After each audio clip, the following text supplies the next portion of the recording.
Waterbag merupakan peralatan yang berisi air yang dapat mempertahankan suhu air pada kondisi tertentu selama selang waktu yang ditentukan.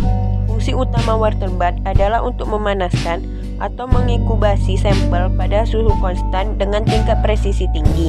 Waterbag menggunakan daya listrik yang rendah sehingga sangat ekonomis dan efisien.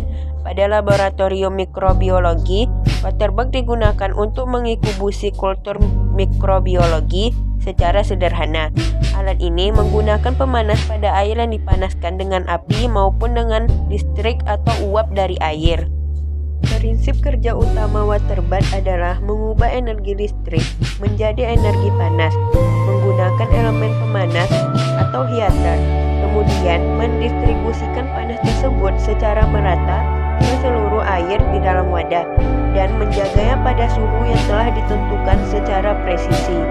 Ada 3 cara kerja waterbag. Pertama, air dimasukkan ke dalam bejana.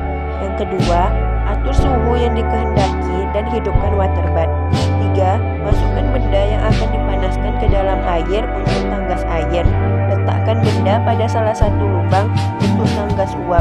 Ingat, lubang yang lain yang tidak digunakan tetap ditutup. Waterbag digunakan dalam analis kesehatan untuk menjaga suhu konstan, seperti pada pemanasan sampel darah untuk pengujian seperti golongan darah atau studi koagulasi, inkubasi serum untuk menjaga stabilitas dan inkubasi kultur mikroorganisme seperti bakteri dan jamur. Waterbag dapat digunakan dalam yang pertama, pemanasan pada suhu rendah 30°C sampai 100°C. 2. Menguapkan zat atau larutan dengan suhu yang tidak terlalu tinggi. Berikut kesalahan umum dan cara pencegahannya. Yang pertama, mengoperasikan waterbag tanpa air.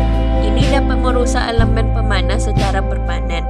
Yang kedua, menggunakan air keran. Air keran mengandung mineral yang dapat menyebabkan penumpukan kerak dan korosi pada tangki baja nirkarat dan elemen pemanas seiring waktu. Yang ketiga, tingkat air yang tidak tepat. Untuk menghindari tumpahan dan memastikan perendaman sampel yang tepat. 4. Selalu gunakan penutup. Gunakan penutup waterbag untuk meminimalkan penguapan dan mempertahankan suhu konstan. Cara penyimpanan waterbag adalah 1. Sebagai media pemanas digunakan air suling. Yang kedua, selesai digunakan, matikan arus listrik dan cabut dari arus listrik. Yang ketiga, jika hendak disimpan, kosongkan air. Cara perawatan waterbag ada 3. Untuk perawatan, bersihkan alat hanya dengan lap bersih yang dibasahi air. Kemudian, lap dengan kain kering setiap selesai menggunakan alat. Kedua, box kontrol jangan sampai tersiram atau kemasukan air karena dapat berakibat tersengat tekanan listrik atau alat akan menjadi rusak. Yang ketiga, cara rutin air dapat diganti atau ditambahi dalam waktu kurang lebih 2 bulan sekali. Berikut adalah beberapa syarat keselamatan kerja penggunaan waterbag di laboratorium medis. Pertama, pemeriksaan peralatan. Pastikan waterbag dalam kondisi baik, tidak ada kerusakan atau kebocoran listrik. Periksa juga suhu dan ventilator suhu. Kedua, penggunaan sarung tangan. Gunakan sarung tangan tahan panas untuk menangani tabung atau wadah yang berada di dalam waterbag untuk menghindari cedera akibat panas. Yang ketiga, pengaturan suhu. Atur suhu waterbag sesuai dengan kebutuhan. Eksperimen dan pastikan suhu stabil untuk menghindari kerusakan sampel. Yang keempat, pengawasan. Jangan meninggalkan waterbag tanpa pengawasan saat sedang digunakan, terutama jika suhu tinggi atau dalam waktu lama. Yang kelima, pencegahan kebakaran. Jauhkan bahan-bahan yang mudah terbakar dari area waterbag.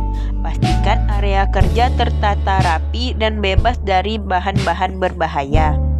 Contoh masalah yang mungkin terjadi pada waterbag dan penyebabnya. Yang pertama, masalahnya adalah suhu tidak stabil. Penyebabnya pengaturan suhu yang tidak tepat, termometer yang rusak atau tidak terkalibrasi, dan yang ketiga, kotoran atau kerak di dalam waterbag yang mengganggu. Yang kedua, masalahnya yaitu air mendidih atau terlalu panas. Penyebabnya pengaturan suhu yang terlalu tinggi, termostat yang tidak berfungsi dengan baik, dan kurangnya air di dalam waterbath. Yang ketiga, sampel rusak atau terdenaturasi. Penyebabnya suhu yang tidak terlalu tinggi atau tidak terkontrol, pengaturan waktu yang tidak tepat, dan kontaminasi sampel.